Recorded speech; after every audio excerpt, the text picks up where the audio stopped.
In this video, I'm going to be talking about head tracking in Microsoft Flight Simulator, the solution I use, why you don't need to spend a load of money, and how I set up head tracking when it comes to simulators.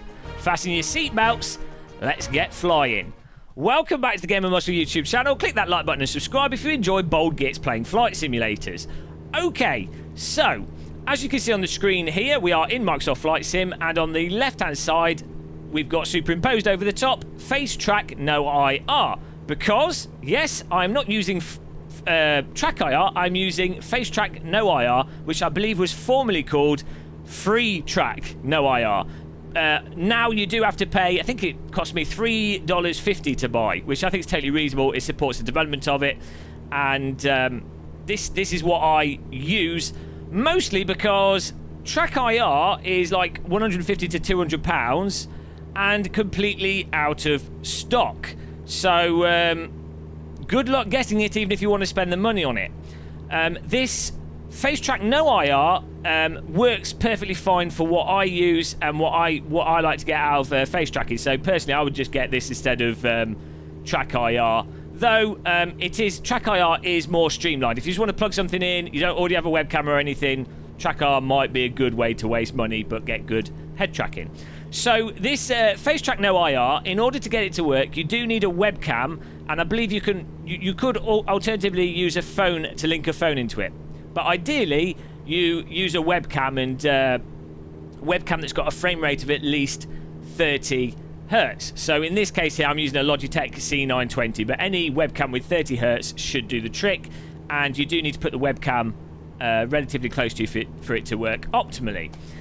But basically, what this software does is for £3.50, you go on the website, you buy it, they email you a link, you then download from that email the installer, you then download the update from the website, and you apply that after you've installed the basic thing, and you turn it on, and you've got face tracking. For those of you that don't know with face tracking, obviously you don't want it so that when you have face tracking on, you don't want it so that you have to turn all the way around to turn around. So what you do is you use curves to make it so that you turn your head a little bit, and then the face tracking sort of accelerates, the head tracking accelerates the movement, so you turn your head a little bit and that moves it quite a lot in the game. Now, you might be asking yourself, gee, Gamer Muscle, it doesn't look like the face tracking's working. And you would be correct. It's not working right now. And the reason why it's not working right now is because what I find for face tracking, and I'm surprised more people don't do this, because this makes lower quality head tracking work a lot better. And I've done this with stuff like Track IR as well. I find it works better for that, because head tracking tends to move around all over the place when you talk or when you just do anything. And a lot of the time you don't need any of the head tracking. So what I do is I set things up so that I have a button bound that turns the head tracking on and off. So when I want to use the head tracking, I just push the on button, and now the head tracking is activated. And you can see it's actually lit up my face on the actual head tracking app there. So I can now look around, and you can see it's like accelerated the look angle there. And I now have the full head tracking. Awesomely, with this Face Track No IR, you can just bind any of your joystick buttons. I use one of the buttons on the hat here, the ironically, yes, the hat button on the throttle. I use the it's one of the sticks where it's got the it's got 8 angles on it. I use push forwards to activate the face tracking. There's a little bit of a delay before it actually goes on, and then I use push backwards to reset the face tracking to center in case it's gone off a little bit or I just want to readjust it.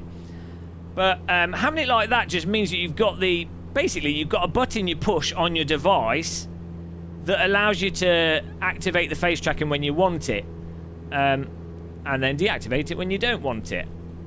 What I've done is I've also set up the curves, you can see on the left hand side there, to a sensitivity so that for the up and down movement is not so sensitive, so I have to move quite a bit to move up. And I've also disabled the in and out axis, because what I prefer to do is use the actual zoom on my joystick for in and out, and then I can look around. You see my look down is too sensitive. I've messed that axis up there. Well, I might as well just fix it. Let's do that. Oh, there goes my mouse. Look, so I've made that too sensitive. So I'm going to move this down here, move that along there. There we go. Fixed. So you can, you just adjust these to how you like them. But yes, I don't like to use the in and out because it's a little bit finicky. I also found when I talk, it messes up the face tracking a little bit.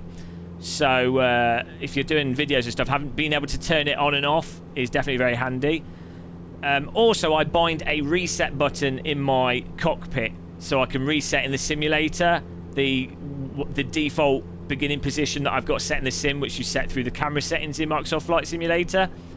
But essentially, using this Face Track No IR, as long as you've got a 30Hz webcam, you get the real sort of utility that you need from head tracking.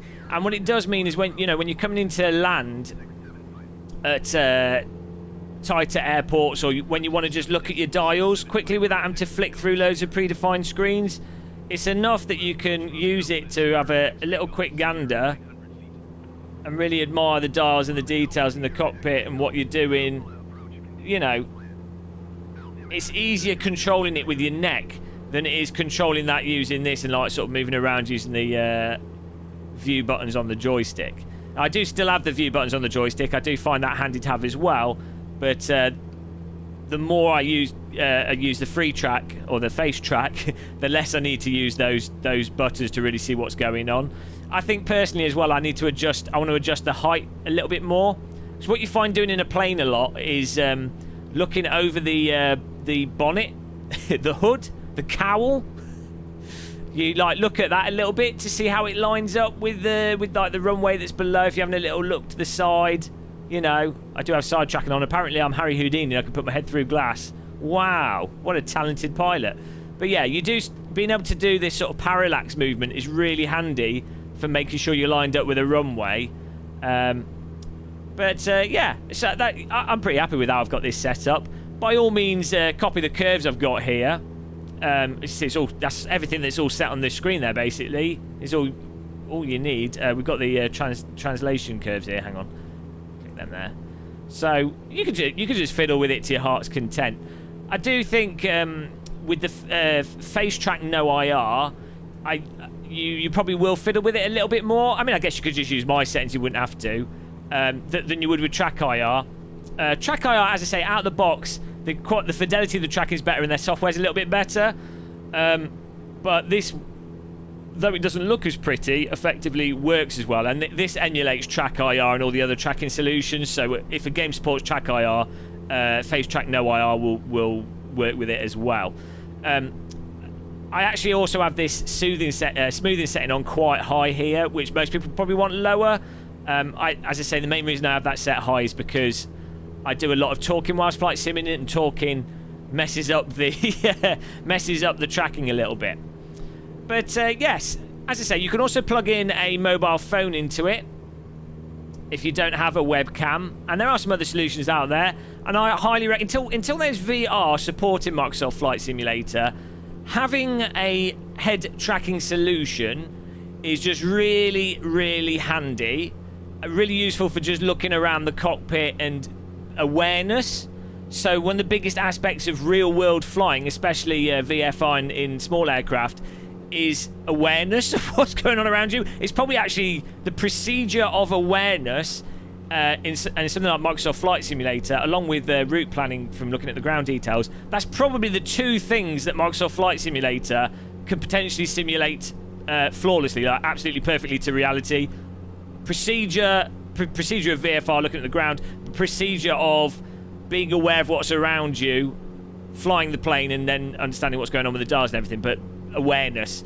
So a head tracker is absolutely, I'd say, pretty much vital for that, because you start doing the process that you do in real life, though it is still slightly abstract. It's a little bit better than using an analog stick to look around, and a lot less tiring.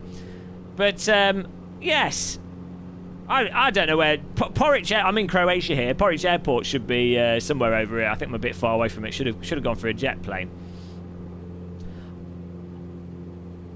What I would say as well is if you want high fidelity from this FaceTrack No IR, you can build a little clip that goes onto, you can put on your headset, little LED clip. It's really easy to make one. I actually made one about a decade ago when I first used that head tracking software, when I couldn't afford Track IR, so I built my own. I tried it with driving sims and it was crap with driving sims, so that was a total waste of time. But with flight sims and Armour, really good. So you can build your own clip if you want a higher resolution. And then another option, just to talk about some of the other options that are on the market, there's a solution called DLAN Clip that I think it uses similar software to this, but basically you buy it and they bundle it with like a PlayStation Eye camera, so it's like a 30Hz camera, comes out the box, and then they also give you a LED clip with it. You can normally pick them up on eBay for like 35 quid, 40 quid. They're sent from China. It's kind of like a rip-off Track IR, basically. So that could be an option if you don't already have a webcam and you don't want to build a clip and you want slightly higher fidelity tracking than just from a camera. And yeah, that's about it, really. That's all you need to know when it comes to face tracking with Microsoft Flight Simulator. There will be specific guides on how to set these up online. If you guys ask in the comment section, I will go through it a bit more detailed in terms of setting it up. I don't think it's particularly necessary. The biggest thing, the absolute biggest thing with all the face tracking stuff I found is purely a case of have a button bound so you can turn it on and off. So when you don't want it active, you don't have to think about it. You don't have to worry about it.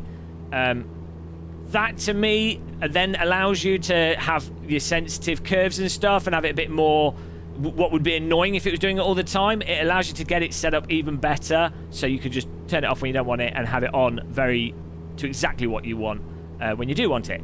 Other than that, that's all you need to know. What an exciting video. Wow, Gamer Muscle. Jesus, no wonder so many women watch this channel. No wonder I have women throwing themselves at my front doorstep after they see these simulator videos. They love it. Nothing more arousing. I actually tell, I literally went through this video at a bar with a girl that I just met and told her all about cheap and free head tracking solutions. She loved it. She didn't come back to my place, but she was really interested. So anyway, guys, thank you very much for watching this. I tell you what, I'll land. We'll find a bit of land to land on. Is it really landing if you land on the sea? Surely that's seeing. But let's land. And, yeah. Obviously, click that like button and subscribe if you like this kind of thing. Hopefully, I'll have some more exciting videos soon. I'll put the face tracking back on here. I can't promise anything, though. We're hardly the land of excitement. Bloody hell, who's put all these trees everywhere? Just Croatia's got too many trees. If you've ever been to Croatia, it's super, super green. Right, there's a field. Is that big enough to land on? See, that'd be a perfect opportunity to use a face tracking, but I'm using my... there you go, look. There's some fields down there. No. Come on. I think we could land on that one. Yeah, there's a strip. We can make that. We can make it work for us. Let's do it. So, flaps down, power down, get a bit of a run up to it. We're going to make it work for us. So I could definitely do with making my vertical more sensitive. I need to still dial mine in a bit.